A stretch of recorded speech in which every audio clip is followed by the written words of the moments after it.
Good evening. If you've been looking at the blue sheet at all, one of the things we did last year in January was we had some text, and that text is in the different print on the front of the brochure. And the questions there were, do you realize your importance? And what do you need? What do you as a person need? And how can we help each other together? How can we help together? So those are just there. The people that gathered last January said, that's really great. We should put those up over the doors to the church and give people a chance to think about them as we come together for Lent last year. We didn't quite get that far, but that was there. You'll notice right under that the starting point of this meeting is for you guys to meet each other. So if you know the person next to you, talk to the person you don't know next to you and get a chance to meet each other. See if you can come away from tonight with one new friend or one new connection, and find out who's around you. So the nice thing about the meeting tonight is this is a beginning, and you'll have lots of opportunities, I hope, to keep on meeting each other. But we'll get started, and I'll invite you all to have a seat. Feel free to come as close as you dare. It's not Mass tonight, so you won't get picked on except by yourself. Let us pray.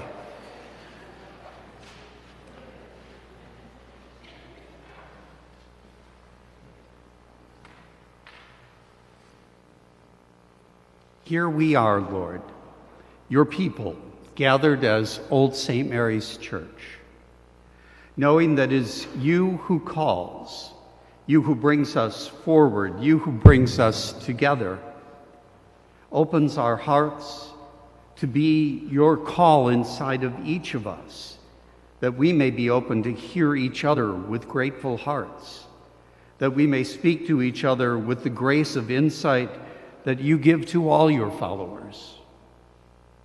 In this meeting, there are thoughts and insights we need to hear and to say,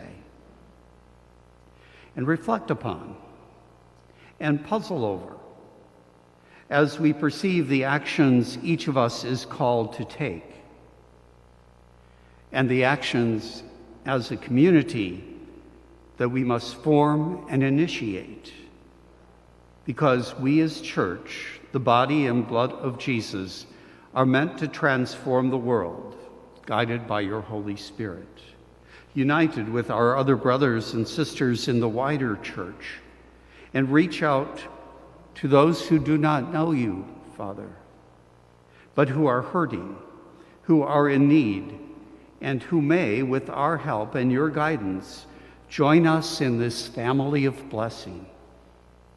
You who are Father, Son, and Holy Spirit, God bless forever and ever. Amen. I want to thank you all for gathering tonight, and if you feel like moving around as the evening goes on, feel free to do that. There are a couple live mics that are here that you are welcome to use. We weren't going to spend a lot of time giving you lots of stuff tonight. We were going to give you lots of time to talk to each other, to ask questions, to offer challenges, to give insight, and all of that. I just want to note that you received a couple things from me as you were coming in. There's the blue sheet that's kind of got the outline for the night, and there's a yellow sheet. And the yellow sheet, this is for you and for us. You'll notice it's one side is very simple. It just asks your name. It asks you what you like to be called, and then the best way to reach you. So we usually ask you for phone and email and all that stuff. Just pick the one you want to be contacted by that you will answer, and take a look at that. And then the question for you as a member of this community: what are areas you can help with? Or what would you like to help with? And what skills or interests do you bring? What are some of the abilities that you would like to use? That's all right there. And then parallel to that, what would you like to see this church provide that you might commit to be part of? Okay. And then on the bottom of this sheet is a very simple list of some of these we know we're going to do, but some of these are possible for Lent of 2024, which we're just a few weeks away from. Please note this year that Ash Wednesday is Valentine's Day. So if you want to give heart-shaped ashes or ash-shaped hearts, be creative. So that's all on that side. On the back side of this, so we as Parish coming out of COVID, are in need of people. There is fewer stuff we can do without people to help lead us forward. So on the back of this, here is some particular things that we need help with. So our major leadership committees, which you'll get a taste of in just a moment, need some new skill sets or need some additional people with skill sets. The faith formation opportunities are right there.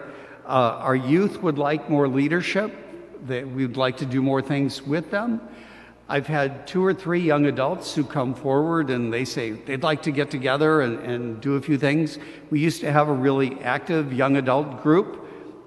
For some reason, they got older, they got married, they had kids, and they went elsewhere, and new jobs and stuff like that. But they're always young adults and always youth, and they kind of go together.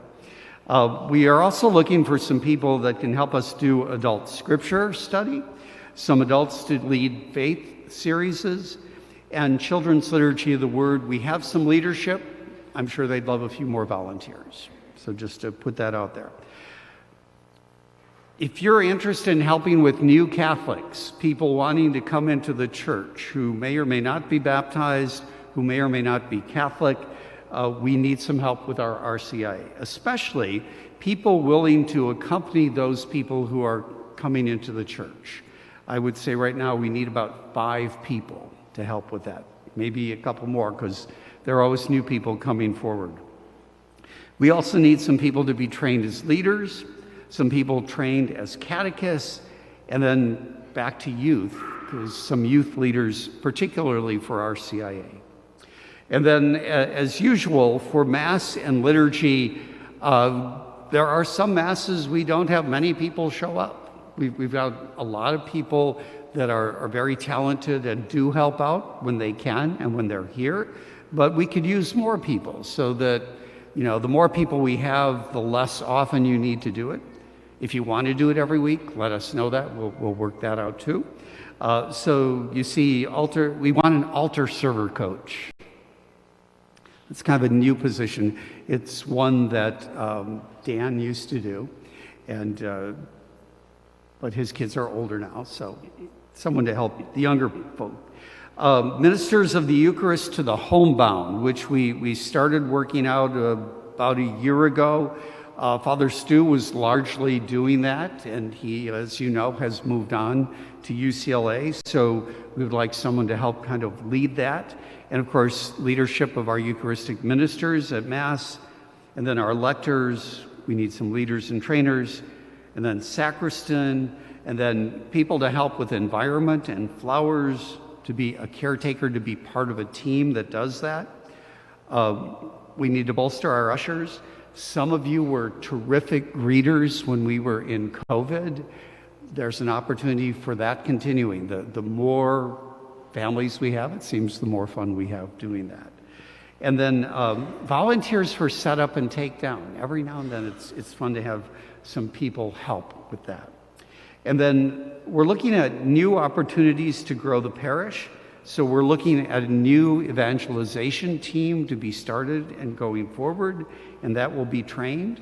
A new stewardship team that may come out of a couple other committees as well.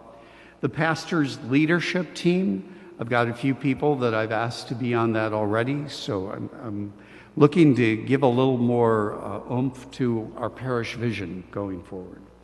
And then parish senior staff, as we look at what our needs are in the future, we could use some help with computers, we could use some help with communications, marketing, we've been talking about ombudsmanship, someone to help the parish connect with the neighborhood more and more. So this is yours to hold on to. You can look at this more later on, or as we go along for the night, you can look at that. I'd like to introduce you to a few people. I'd like to introduce you to our current associate pastor, temporarily filling in. If you haven't had a chance to meet him yet, this is Father Tom Holohan back here.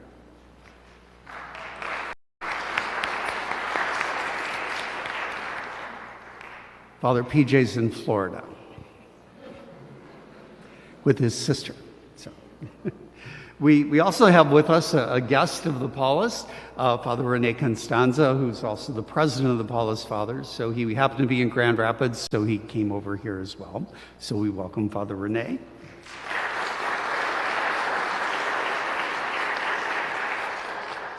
Dawn Burns is here. She's our chief bookkeeper, business manager, and all-around great person. So, welcome, Dawn. As you know, we are transitioning from Mary Ellen to a new faith formation person. I have like 6 candidates right now that I'm talking with, and we'll be doing some interviews with others in the next week. We'll see what happens. As soon as we have someone, you will know it. You will know it. And then I was saving her till last because I'm going to have her come up and talk. And that's our principal of our school, who needs no introduction, but she's getting one anyway, April Greer.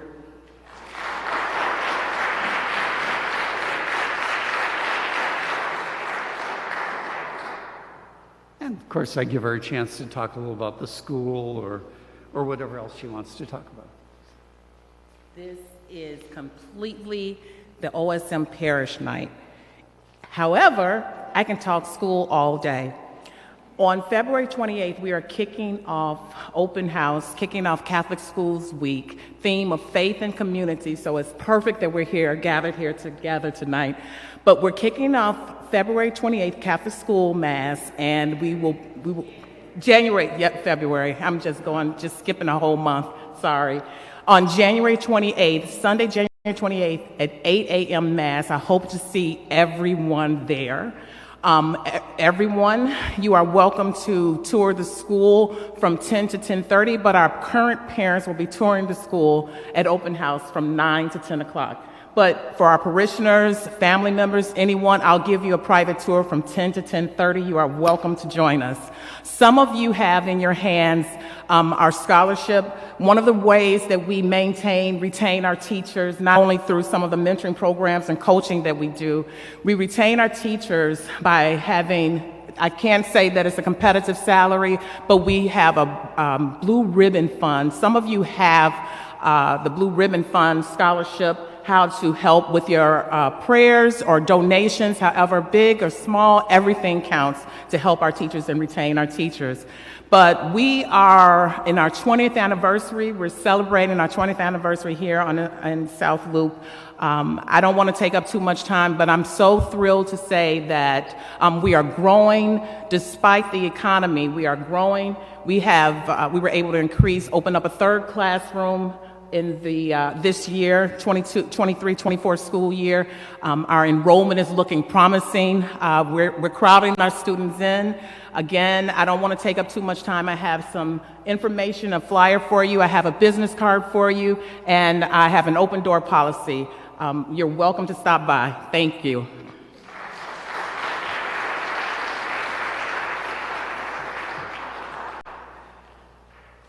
Dawn, did you want to point out some of the financial stuff that's available?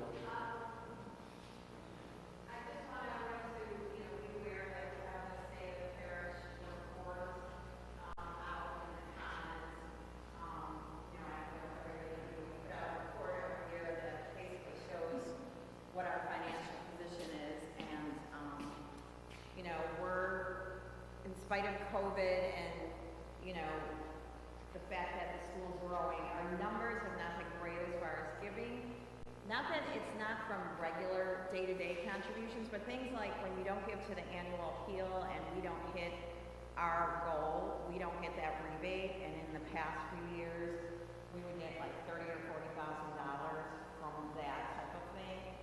And then the other one where we're really seeing a shortfall on is the quest, just overall.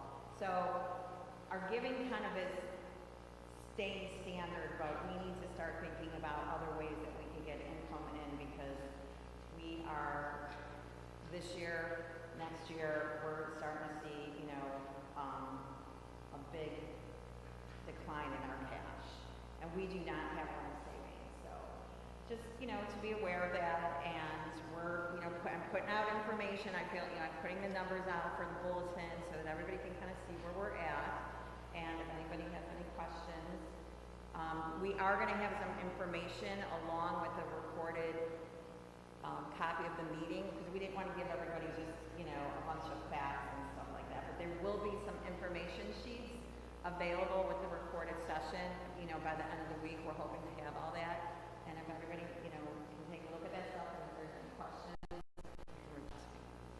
Okay. Thank you, Doug.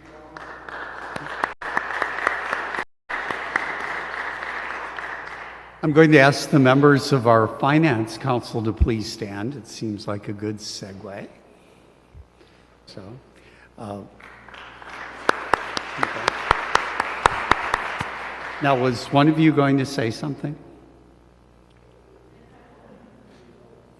I think they were relying on Dawn to kind of give an overview for that. But we are 2 or 3 people short of members to Finance Council. So especially we're looking for some people with a business and a finance background that can help us keep going forward. We'll be doing some additional training and some additional focus with the Leadership Finance Council as we go forward. So if you are someone or you know someone who would be good with finances and you could say, well, the parish could really use you, go ahead and let me know, let Dawn know, let one of the finance people know. So thank you. We also have a parish council, and the parish council members are here as well. If they would please stand, at least several of them are. So.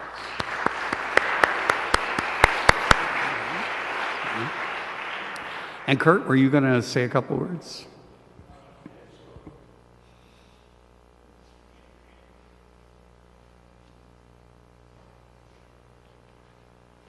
Thanks, everybody, for coming out tonight. We do appreciate that. So the Parish Council its mandate is to advise and assist the pastor and the rest of the church leadership, including the school and faith formation. And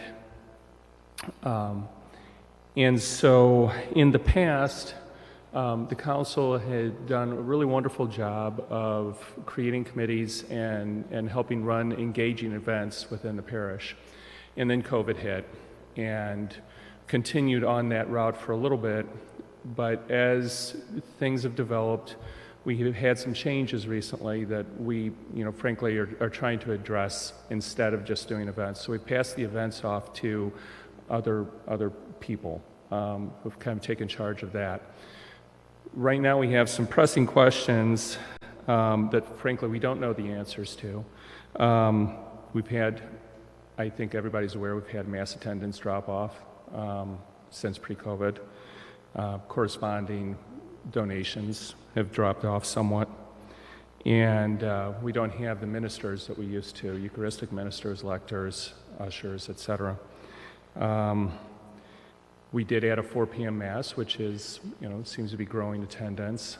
But we're looking for ways to engage the community. And we're talking amongst ourselves, but we really need, thank you all again for showing up. We need people also to come and talk to us. So I am usually around. I try to be around in after Mass.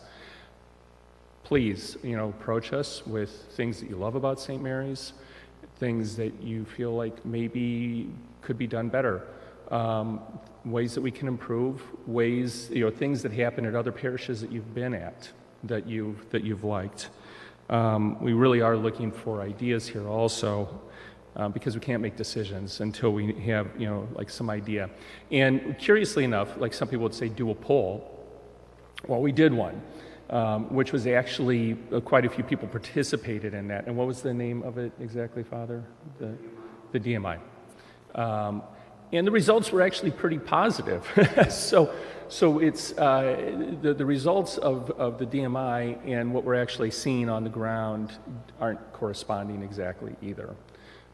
So we are looking again for input, and so not just volunteering. Please do volunteer if you can. I mean, I know these are you guys are people who've already participated. You've done time here, put in the time. But we are any volunteering is great, but we're also looking for any kind of feedback, and that is really all I have to say. All right, thank you.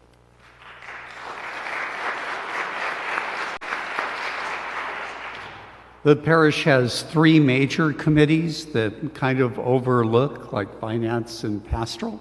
But we also have our Old St. Mary's School Board, and I'd like the school board members, they can stand up. And Kim, I don't know if you had any words to say tonight.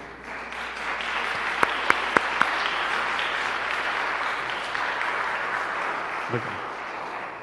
So there's a brief description of each of these 3 major committees in this brochure. It's a very short one. I would say that as we're going forward into the year ahead, we are also going to be refining some of our descriptions of those and looking at how they relate to each other and how they relate to other committees in the parish. So please take a look at that. There are developing leadership teams in the parish. I mentioned the pastor's leadership team, the parish evangelization team, and the faith formation advisory group, which started to be formed right before COVID, and then COVID just took it out. There are some specialized leadership teams that are already in the parish. They aren't as active as they were, but our domestic violence task team, our ecumenical and interfaith team, and our young adult leadership team as well. So you may want to take a look at all of that. In the middle of that second page, there's a simple vision presented to you for the parish. And so the question for you is, where do you want to see the parish in 5 years? What else do you want to see the parish involved in and active with? So in the next 5 years, to understand what it means to grow closer to Christ by experiencing what it means to grow closer to each other in Christ. So what you did at the very beginning tonight is maybe one of the most important things we've done tonight, is just getting to know one another. We are called to be missionary disciples, which mean our task is to embody our faith and invite others to be involved with that. We are called to be committed to each other, meaning our task is to deepen faith and share faith together. We are called to welcome everyone, and Old St. Mary's has been known for hospitality, but we'd like to kick that up even a further notch. We want to give people who come here a sense of belonging.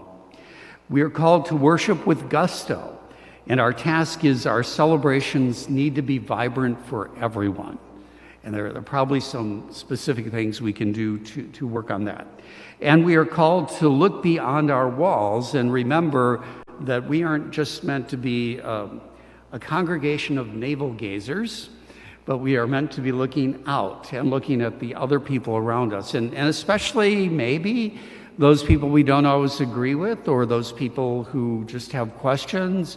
I remember a couple years ago during the marathon, there was a young man I greeted as he was going on. He was going to some other church, but he said, I used to be Catholic. And I said, yeah, and he said, you just don't believe everything right.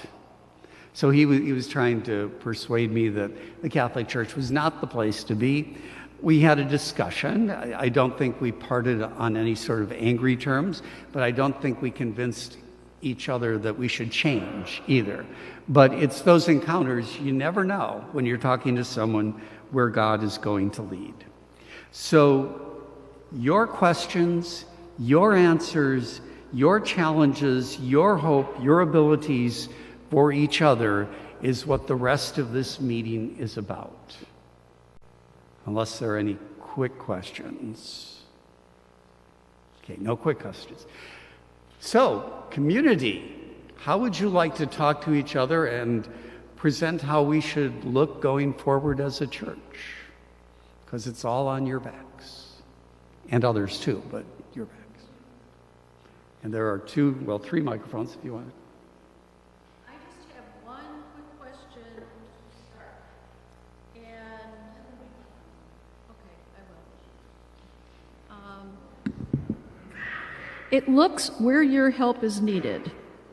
All these different committees, they're all volunteers, except you said parish senior staff, and those are paid positions. I don't think we have much of a staff right now, and that's a little scary because it seems to me that people need to work with the staff to get things done. So, for example, I'm a Eucharistic minister, but I have also done, the reading because there was nobody. And I noticed that our director of liturgy, of music and liturgy, isn't here.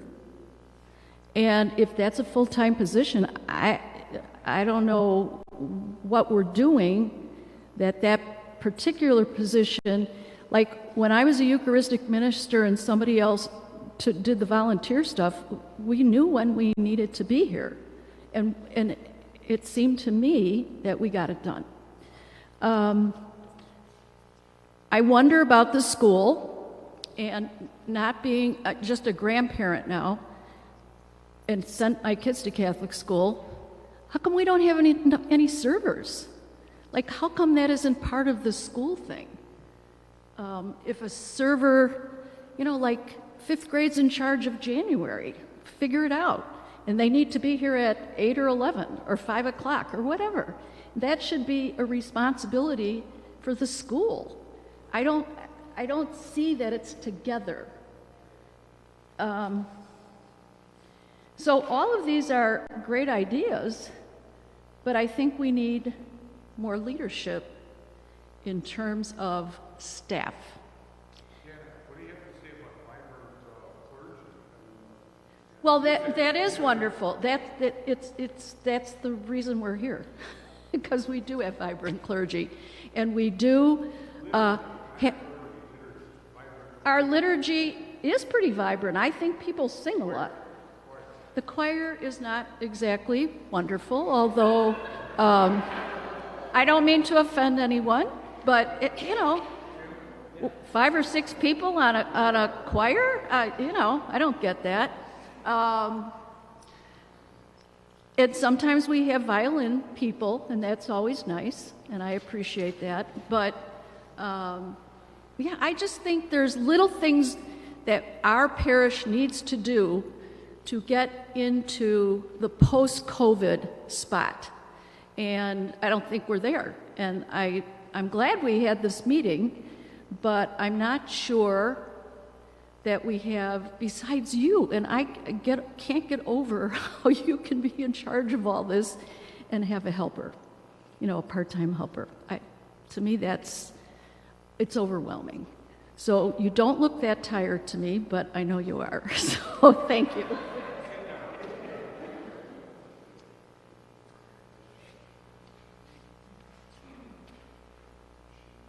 Sheila Apel, parishioner and parent of a child here. I guess I'd like to back up Janet with that in regards to the fact that I would hope that the interview process for the new director of faith formation involves somebody who not only shows and gives their time to the students that don't come here to this school, but also shows their face at the school. My daughter said she never saw Mary Ellen over there. And the school and the church has got to figure it out, because I heard one side say that they weren't represented at the school, and I heard people at the school knock Mary Ellen. So figure it out, because you guys don't have anyone. And then my other comment would be in regards to follow through. You guys discussed having like a discount for active parishioners. Never came about. Why do schools in the suburbs have their students at the school donate a certain amount? It doesn't matter, it doesn't have to be an arm and a leg, but we need money, and we have students next door, and they're obviously not coming or feeling the need to come over here for some reason. So we do need to ask them for money, because otherwise you can't just rely on the parishioners here. We're a school and a parish. And unfortunately, the 13 years that I've been coming here, I don't see a close connection between the two. Thank you.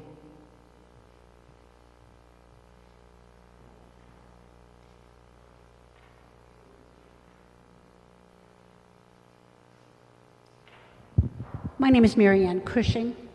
I used to work on the parish staff before I moved away and I came back. I was on the capital campaign to build the school.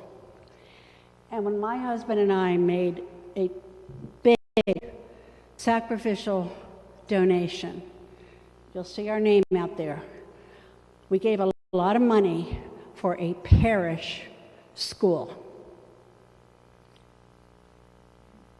Where are the kids? Where are the families on Sunday?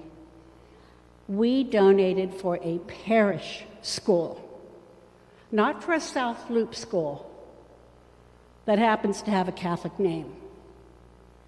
This is supposed to be one body of Christ, one group. We should not be separated. This is supposed to be a parish. We are to be integrated. The school, the churchgoers, the old people like me, the young people like some of you, but we're all supposed to be as one, and we're not, and it's breaking my heart. It's breaking my heart that we are not united. And we can't, and I don't know, we don't have the volunteers for Mass. I showed up here for midnight Mass on Christmas Eve. And Father Carey approached me with a lectionary. He said, "We don't have any lectors or Eucharistic ministers for this Mass. For Christmas Eve midnight Mass." I was happy to proclaim the word, and I was happy to assist with the distribution of Holy Communion. But what's going on? Where is the unity? Where's the unity? And we need to all come together. Everybody has to look deep inside and say, why am I not signing up? What's keeping me back? What's stopping me? What's holding me back from being fully engaged in the life of the parish?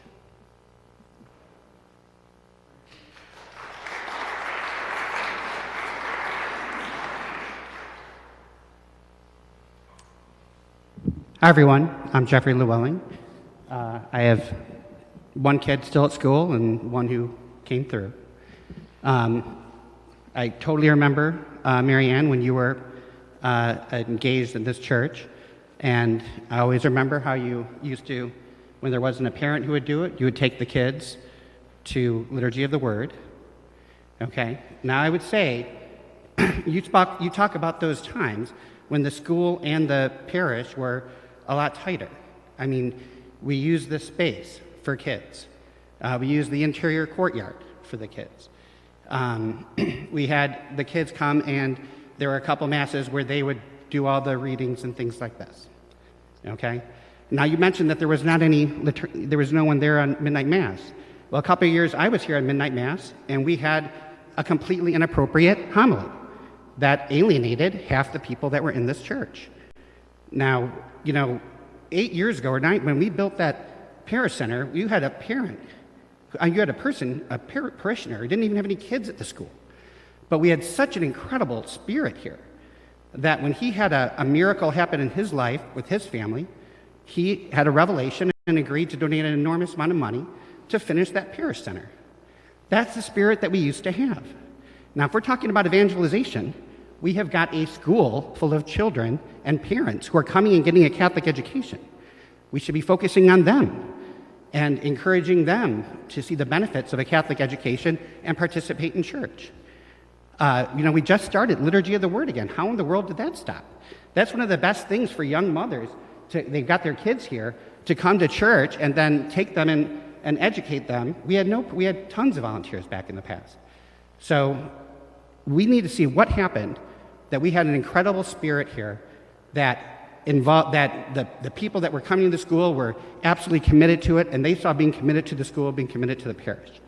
We need to reestablish that. And we need to, talking about people who don't always agree with us, we have to make sure that we don't alienate the people that were most committed to coming to church and had, and they showed leadership and they did fundraisers and they brought other parents in. We need to make sure that we are not alienating our own parishioners. That would be my statement. Thank you.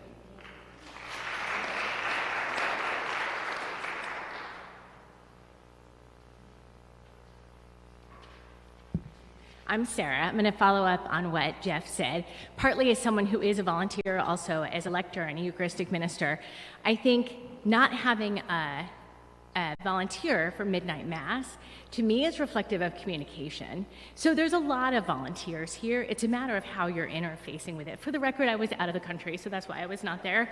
But I think that, a lot of times we'll get emails on Saturday at 4 o'clock.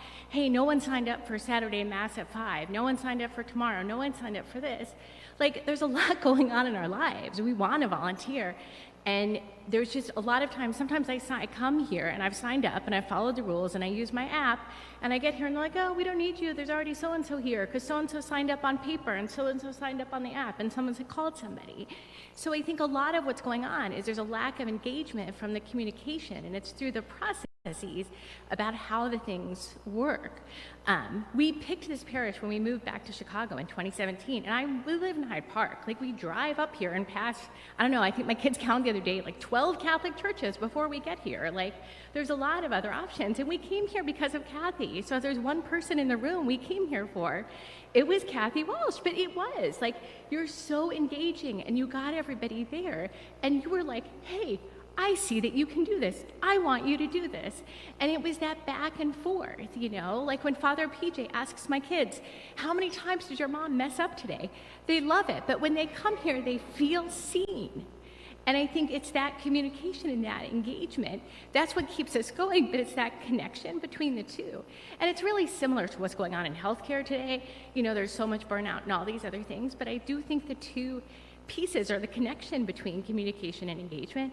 And I just had to stand up for those of us that do volunteer, because I know a lot of people here do, that sometimes when there's not a volunteer, it doesn't mean that there aren't people that are ready and willing to volunteer.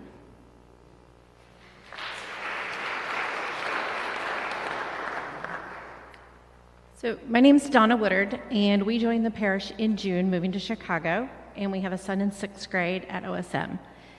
There's two things that really drew us here. One, we had the most amazing tour. My husband and I are both Catholic school administrators, so for the school to knock both of our socks off was saying something. So, it was hands down where we were coming. But the other piece is it's a Paulist community. We were members of St. Austin in Austin, and I was principal there. So that charism drew us here. And I just want to share our experience a little bit of, we have felt welcome from the school, from the pastors, the greeters, who are here when we come to 11 o'clock Mass. We're seeing the same faces. All of that has been fantastic. But we registered for the parish, and, my husband's kind of signed up, tried to do lector. That hasn't worked with scheduling and things, but with his travel schedule. But there was never a welcome. Nobody reached out to us. Nobody said, hey, we're glad you're here on the parish side. But we got that on the school side. And, we've moved around a lot. I mean, I've stepped up and volunteering with the school, and we've served on parish councils. We're not the non-engaged parishioners. But there hasn't been that, hey, we're glad you're here. You know, we went to a Knights of Columbus event, I think the 4th of July picnic, my husband's involved in that some, but again, scheduling, but we're trying to find that deeper connection. And there's just, if we're feeling this and we're the ones who are like, yeah, we're ready to go, what about those who aren't, right? Where's that first step of bringing people in? And it takes all of us, right? I get that, and I recognize that. But I will say something interesting. You talked about the disconnect between the parish and the school. I was trying to figure out earlier when I was sitting there, as everybody was talking, I've met at least 4 families at Mass who have children. And when I ask where the kids go to school, it's not OSM. So as much as we need to encourage our, families who are at the school to come to Mass, we do need to encourage our parish families to enroll in the school. It goes both ways, right? So I just wanted to share a little bit of my experience and kind of let you know from, one of the new ones in the room maybe, what my experience has been in being a part of it. So we are very glad we're here. We feel welcome, we feel blessed, but we do feel that there's a little bit something more that we could be doing to bring people in and get people here at this and events and things like that. So.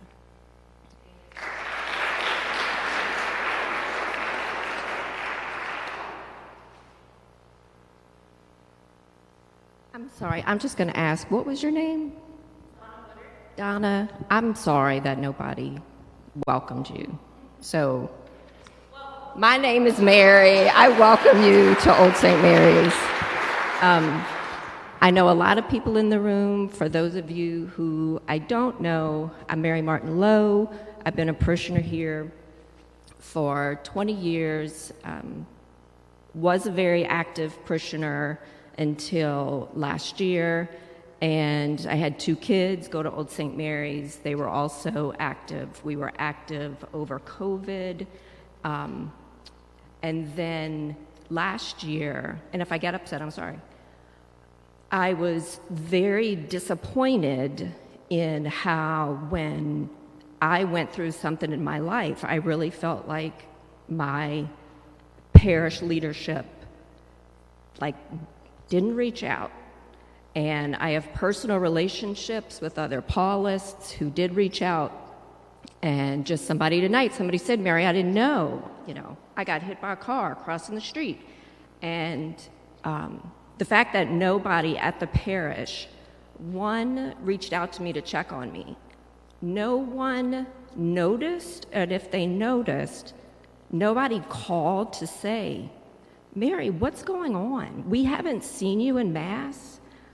We haven't seen your kids. We haven't seen you sign up to lector.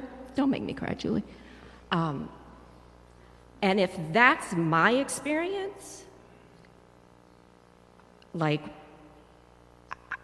don't know. So that's why I feel like if I'm feeling like I am not connected to the parish, and new people are coming in and don't feel connected, I think we really have to look at, having this forum is fantastic, but concretely, I am just one person. How many of us know 3, 5 people who don't come to Old St. Mary's anymore? To really ask, what concretely, tactically, whether it's you, Father Brad, and it's hard now.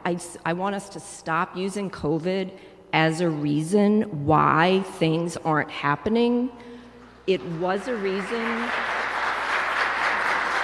and we have to look and say, it is personal, asking people to volunteer. I work in non-for-profits, asking big blankets for people to volunteer. You need personal outreach.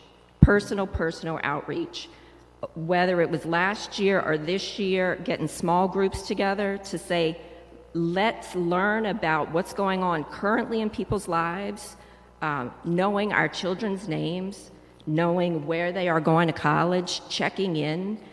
Those are things that make me personally, and I'm sure others, feel welcome so that when I do come through the door, it was great when I finally came back to Mass and parishioners were like, Mary?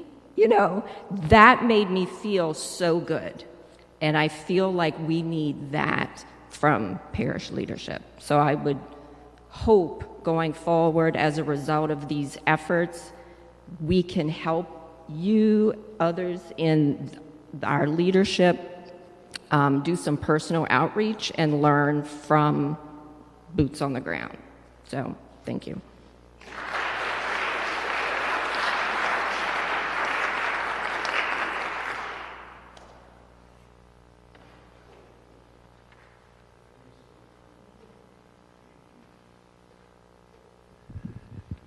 My name is Michael O'Malley.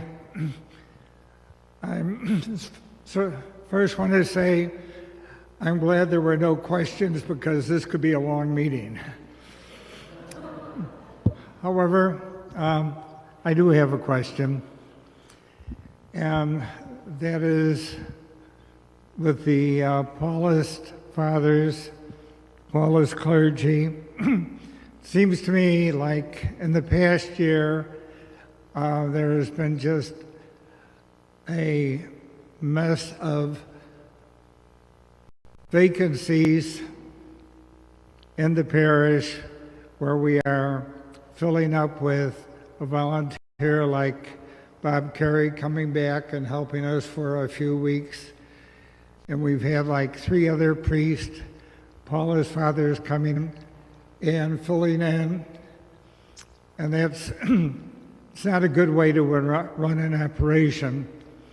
So I think the Paulists need to be giving us the additional help that we need. And I'm wondering if they have the additional help to give us, first of all, and second, with the review that they did about a year ago on how Old St. Mary's was performing, if we got a grade good enough that puts us number 1 or number 2 on the list of Paulist priests supporting Old St. Mary's. Thank you.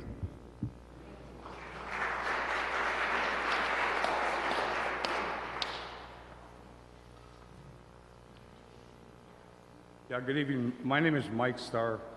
I belong to Janet over here. I think the one thing I want to celebrate what everyone has said this evening, because everyone has their point of view. I want to be thankful for the fine job that Father Brett has done and all those who have come in to substitute, because it is a very difficult circumstance to jump in. I think we have to be aware of the fact that in many ways Catholicism and church participation are on the decline. And so we frequently talk about leadership. Well, leadership is at home. We are, whether we choose to be or not, if we're participatory, we're part of the leadership. We're part of that group that needs to make it happen. And if we don't make it happen, well, it's not going to happen. I think that we do a very fine job here to attract people from all walks of life. I mean, when I say all walks of life, I meant really more all communities, because the walks of life aren't necessarily as important. We also do a very interesting thing, and that is with the Zoom Mass. That's maybe a double-edged sword, you know. I know that there was a time for me it was very convenient to just say, well, I'll just tune in to Mass. I don't have to go to Mass, because I wasn't valuing the Eucharist like it should be valued. I've hopefully turned the corner on that. But in any case, primarily I want to say we have to remember, we have to be cognizant that the glass is half full, not half empty. We have to celebrate what we do have and support what we do have, and not necessarily beat our chest for what we've missed or what used to be, because what used to be is used to be. Thank you.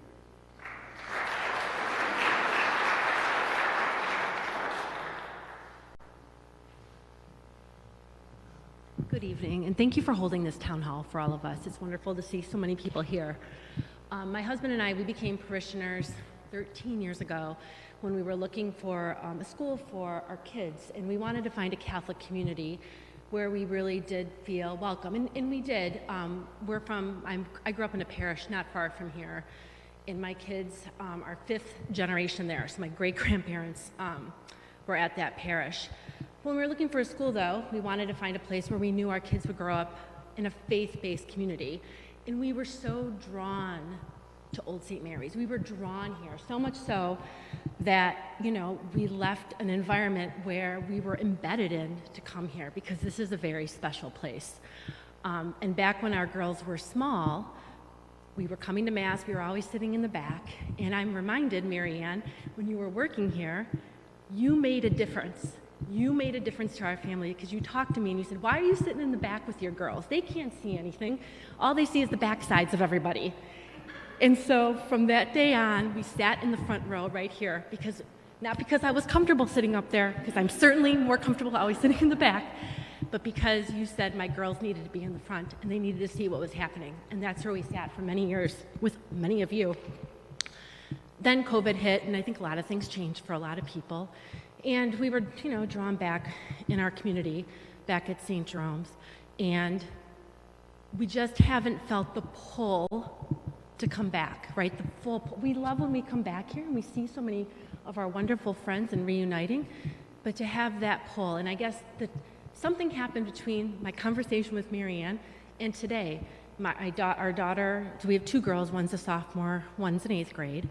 And when our 8th grader was making her confirmation, we were at parent-teacher conferences, and I asked about a very specific question about confirmation and what was this retreat going to be about. And I 100%, I do not blame the teachers at all, 100%. But they didn't know what we were asking. They didn't know that there was a retreat that Sunday. They couldn't tell me more about it, and it really left me feeling empty and hollow. And so I guess my point is, and what I'd like to make is, it's the small things.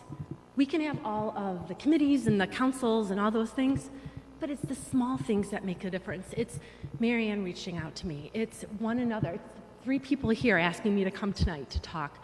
It's how we communicate with one another and making that difference. And I think we can make that difference. I think what Sheila said is right. Got to figure it out. You got to figure it out. It's easy.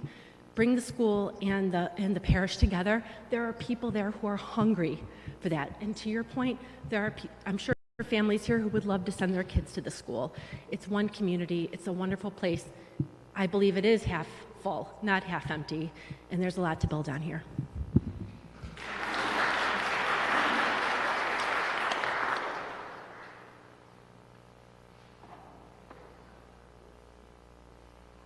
If anybody's sitting close to us, I can tell that Tom did not want to let me out of the pew. I really believe in a little bit of just about everybody that talked here. But a lot of these issues come down to one thing, I think. We need more young people to come church, to meet each other like Father started the meeting with. And then I think the school maybe would come back. Years ago, and we can't blame everything on the pandemic, but years ago, this church was full of families, young families, school kids' families. I knew some of the kids that went to the school. I knew a lot of the parents. Now, every single Sunday, there are very few middle-aged people coming to church. And that's what we need. And I think if we all got back together, a lot of the school issues that you young mothers are concerned with would be taken care of.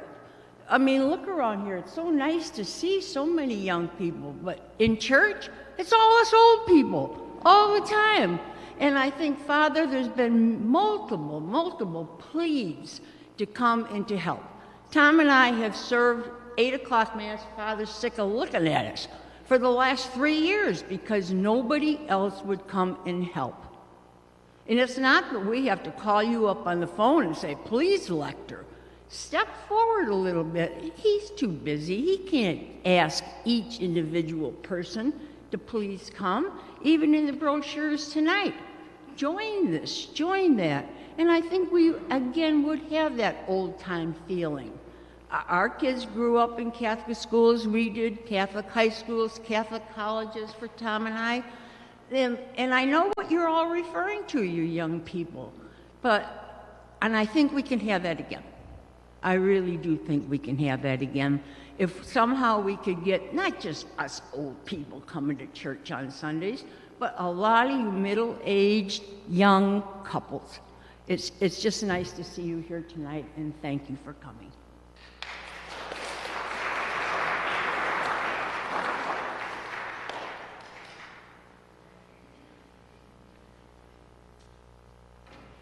I was late, so I was in the back. Sorry. Kathleen Dragan, Sunday Faith Formation parent, catechist. I want to give a shout out to the catechists because they're all here. That's pretty cool. Just in terms of really practically, I understand we have like a huge position that we're hiring for, director of, I'm going to read it correctly, lifelong faith formation. I think this is a great opportunity to actually bring the Sunday Faith Formation catechists and the school component of this. If this is a position that has a vision for both and we want to be united, we should probably all be part of the discussion about who that person is. Thanks.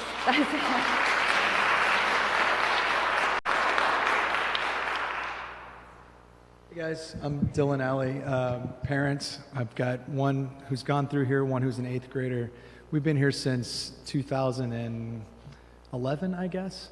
It was the best decision we ever made. We have no family in Chicago. You guys have become our family.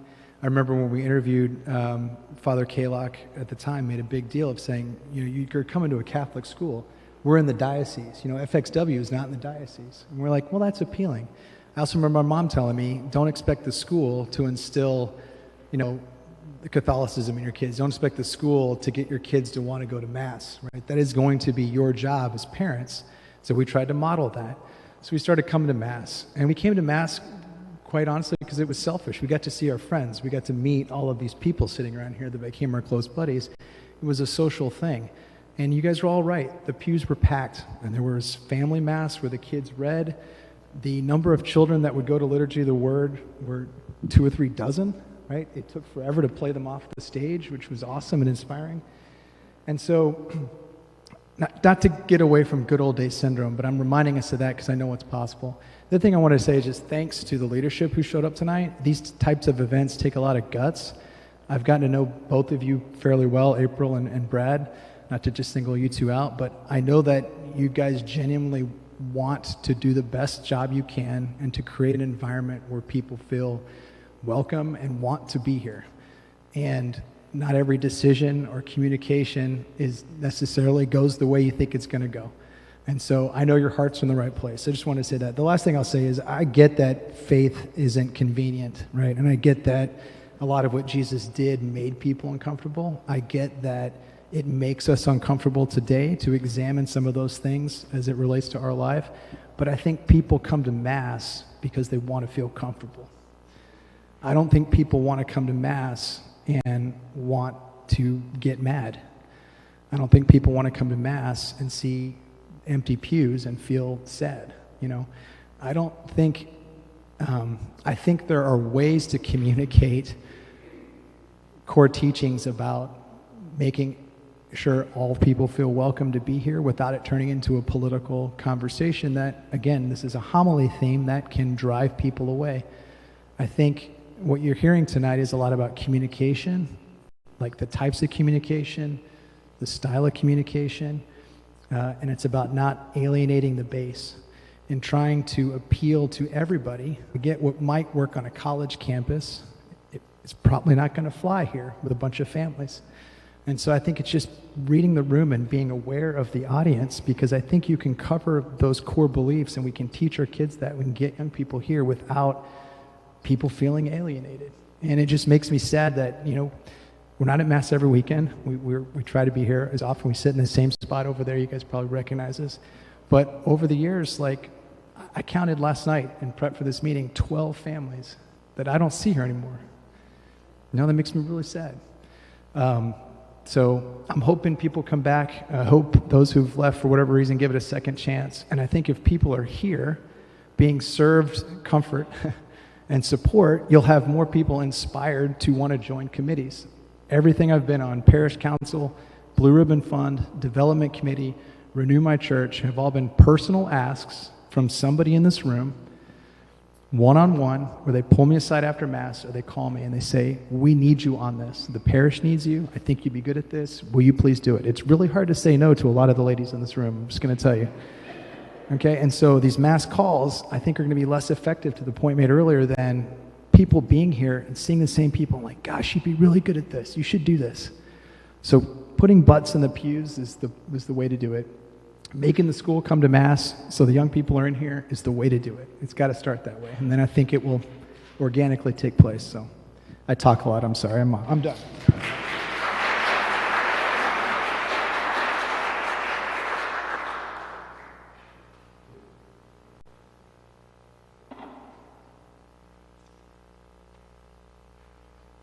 Good evening, all. I'm Mort Dillon. My wife and I have been parishioners here for 22 years. And before I go any further, I will admit to the fact that I am from Jersey City, New Jersey.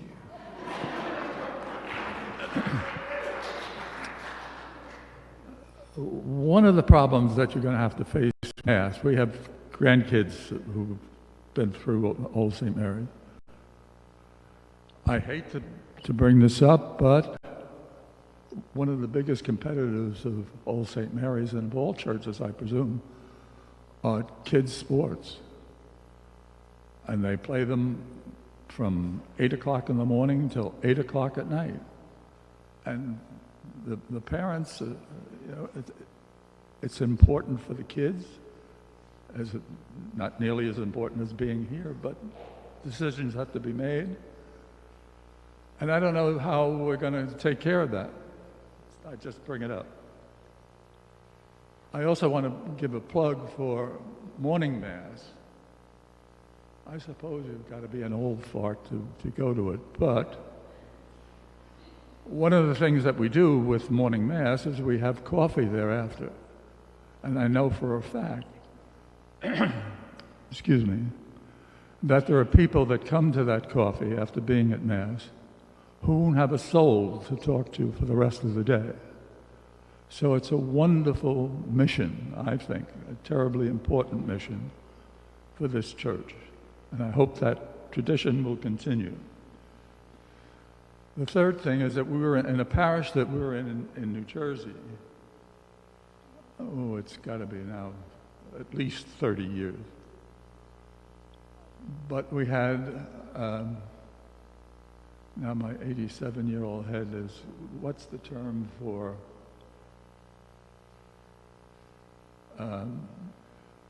taking up a collection? You commit, excuse me, you commit to a certain percentage of your net income. Say again. Tithing, of course. In our case, at that church, the tithing was 5%. 5% of your net earnings for the church and 5% for charity. And prior to putting that tithing in, the church was having trouble keeping up. And it turned everything around. It was worked remarkably well. I just offer that for thought. Thanks for listening to me.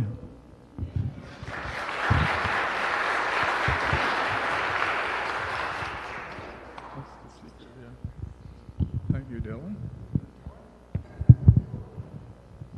I just have one comment from the middle-aged folks, and I don't have any kids, and I had no kids in the school, but for those of us who work full-time jobs, early morning Mass before I start my job, because I can't come during the day. There's lots of activities that occur during the day. I just can't get over here. So an evening Mass, early morning Mass, maybe adoration of the Blessed Sacrament that we could sign up for, come over after hours. That would be very, very helpful. I did make all of these comments when we did the survey last year, just to make it more accessible for people who, again, have full-time jobs. I can't get here anytime between 7 o'clock and 6 o'clock. I cut off early today to get here tonight, so thanks.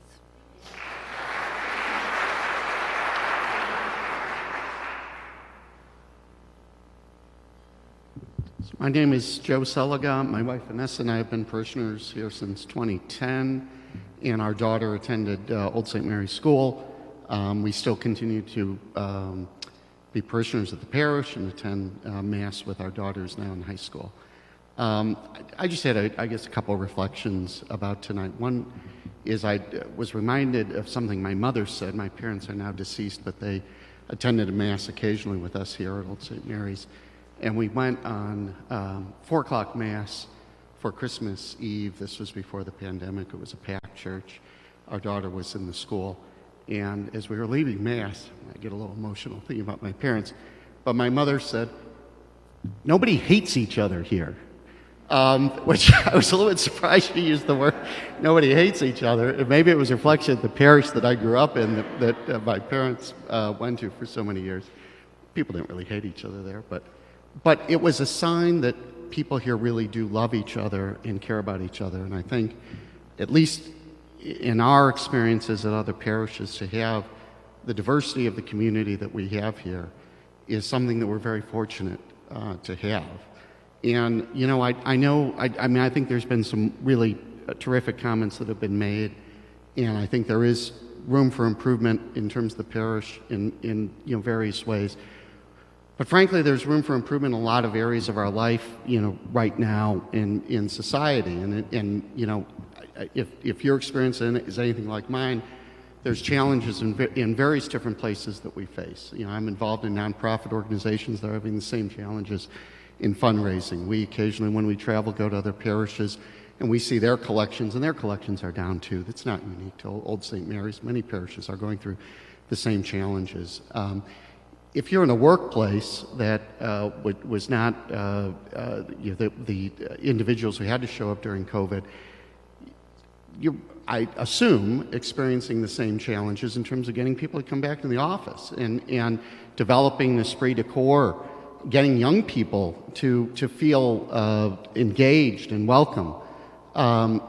Those are not necessarily unique challenges that we have here at Old St. Mary's, and that so many other, not only other parishes, not-for-profit organizations, workplaces face.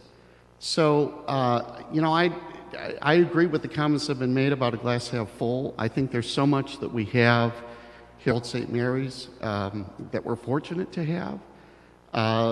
The commitment of the Paulists, who have been here since 1903, the commitment of the parishioners who have not only built the parish way back at the beginning of Chicago, but reinvigorated it with the move here to the South Loop, with the construction of our new school, with the construction of the parish center.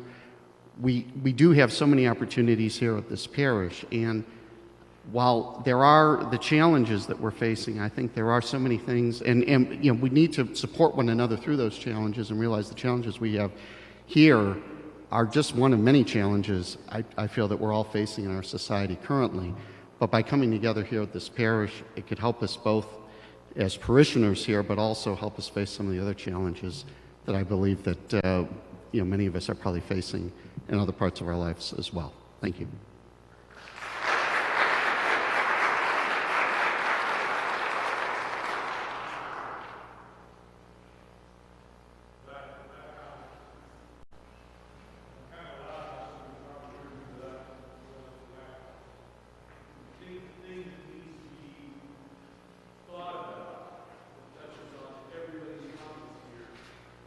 Changing demographics in this parish. Kay and I went to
Vince Cushing. Most people know me as Mary Ann's husband. My first observation, I'm thrilled. We had a town hall. It was a long time ago. It was a year ago. We had 25 people, maybe 20, 15. I had. This is shocking to me that all these people showed up. But I also observed we had a lot of good discussion amongst the 15, and I don't have a clue whatever came of that discussion. So I would encourage that this time we not wait a year before we. I mean, I would show up every other week or every once a month to push this whole agenda. I would have said all the things that all of you folks have said, and I came with that intention. Thank God you didn't have to hear me say it. I'm surprised all the people that got introduced in the beginning. You had all the committees stand up. 5 years ago, 10 years ago, 15 years ago, I knew all of you on a first-name basis. I hardly know any of the people that stood up and got introduced. I don't come to church as often as I used to. Because, and maybe that's why I don't know a whole lot of you, but it's not as exciting to come to church anymore as it used to be. There was a lot of energy here. Mary Ann said that we donated an awful lot of money, and I would say also time and effort in building that school. It was a passion. If somebody were to ask me for a fraction of what we gave back then today, you'd have a tough sell. Speaking to the people that got up and talked about money. We have that discussion all the time about how much to give to the church. Something's got to change if the people that have the money will write the checks, but somebody's got to give us a better reason to do it.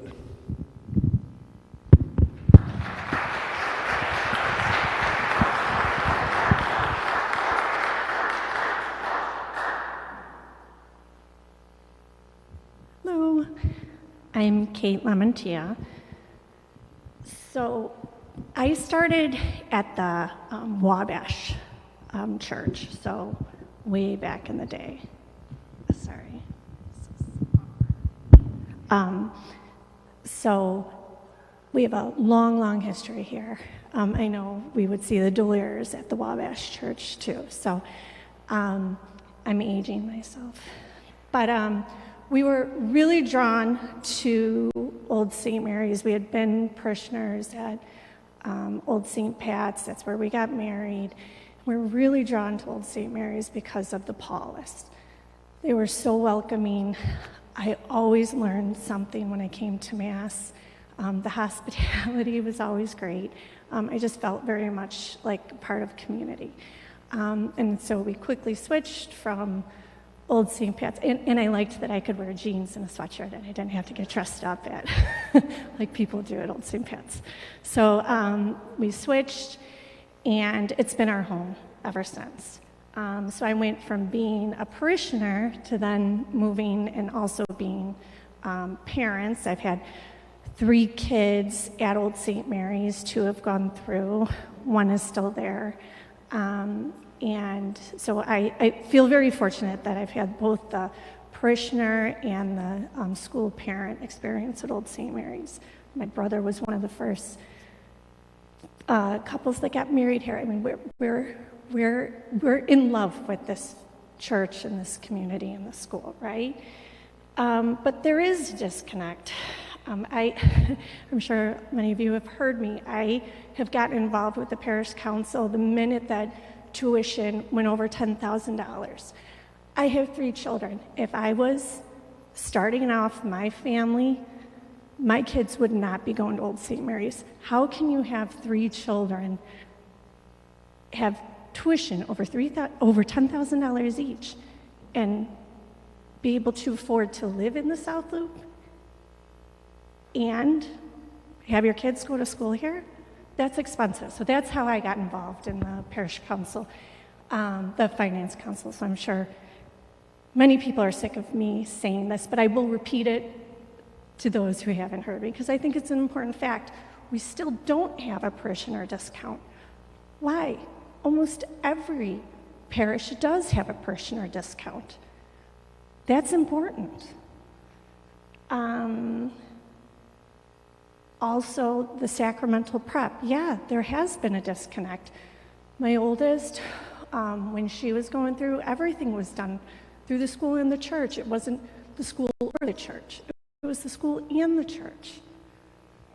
My youngest, now I learned a lot. I was very interested to learn everything I did when I was going through the prep with him, but I did it. And that's not to knock what the teachers are doing, right? Because I know he learned it at Old St. Mary's, but there was a disconnect. It was being asked of the parents to do the sacramental prep for the second graders. So there's a disconnect. Why is it either or? Why isn't it and? We came here because it was and. The Paulists are and. It should be Old St. Mary's Church and school, not or. I'll also just piggyback on some of the volunteering. The kids used to be just vying to be altar server. It was competitive. It was cherished. It was coveted that they got that spot. There is a disconnect, again, between the church and the school with that.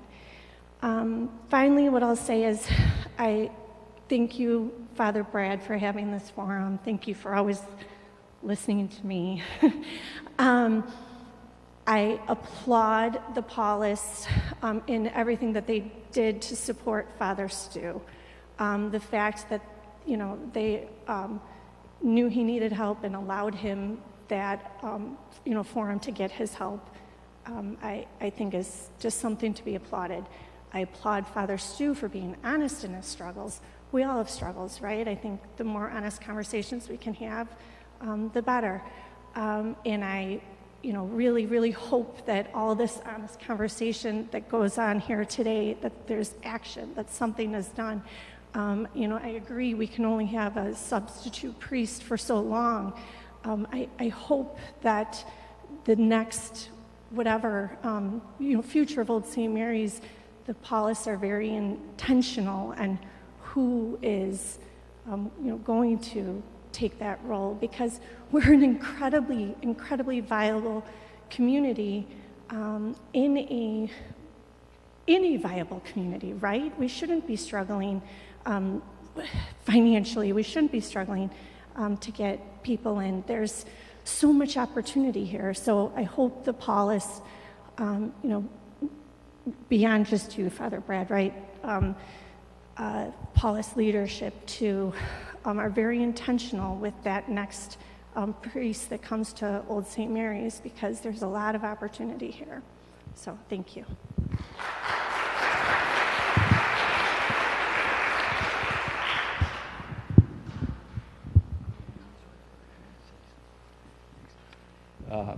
Steve Delier. I am also a parishioner with Eileen since 2001, back in the Van Buren days.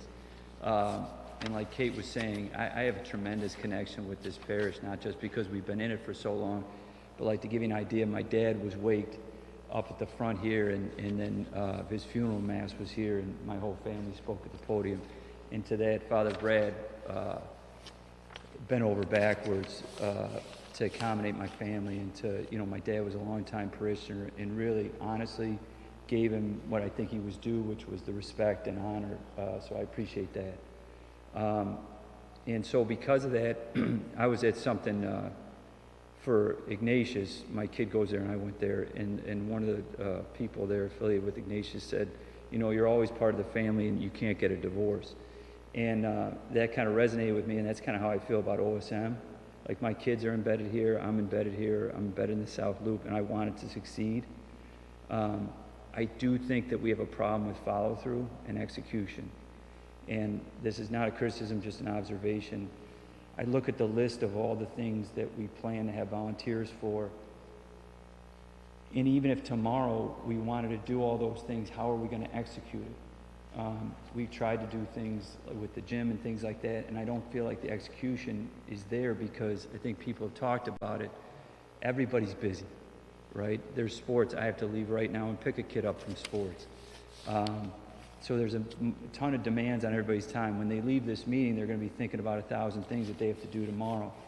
And so what I would recommend is, rethink everything, right? If everybody's saying that we were in some place 5 years ago and we were at the top of the hill, or 10 years ago, and we want to get back there, what we're doing now sounds like it's not working, so I would just be open to change. If somebody's got an idea and it's not against Catholic belief, let's give it a try. And the other thing I would do is try to pick things that you're going to think are impactful, right? If you want to have the school and the parish be more connected, maybe just say once a month it's going to be the second grade or third grade or some class at school sponsors a mass. Because, and you and I have talked about this, I believe that wherever the kids go, the parents will go. They'll come here and videotape their kid reading from the podium. I feel the same way about open gym, and that really hasn't panned out, so maybe I'm wrong, but I think we need to communicate it better and really recruit people to get involved in these things. But I would say, again, pick 2 or 3 things that you think are going to be impactful. If it's altar servers, make it altar servers.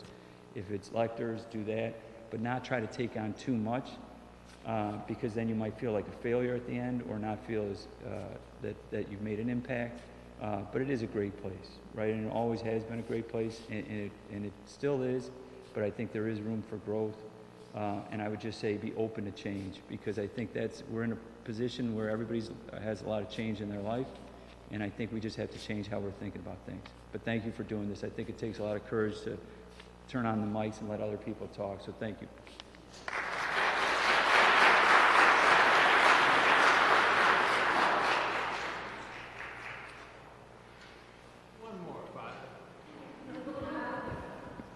I have a suggestion with all the things I've heard tonight. Who will come back next Monday night and volunteer to be on these committees? Not just words. Got to move your feet and do it. So can I see a show of hands of who can come back and do this next week? That's a start. There's a lot of places on here got to be filled in. And how many can bring at least one more person with you? Drag them. I don't care how you get them here. Take them to Weathermark for an hour, then bring them over. They'll say yes to anything then. Thank you. I wanted to do just 2 things. They aren't going to take very long. I had all the people that are currently serving on committees stand up, but I realize there are a lot of people that have served on committees. Would you please stand up if you've already served on an Old St. Mary's committee? Some of you have been chairs, some of you. So thank you to all of you.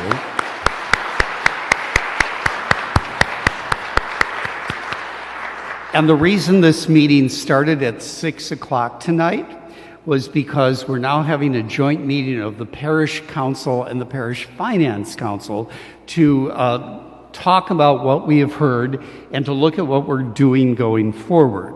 So we are definitely trying to take some steps forward.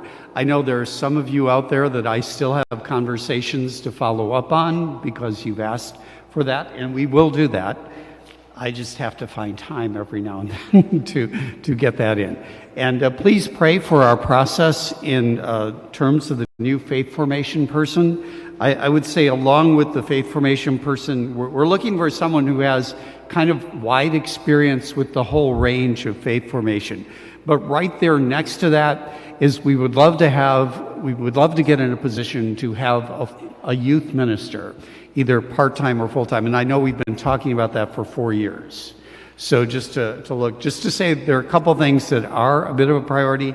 And the last thing is Lent is coming up.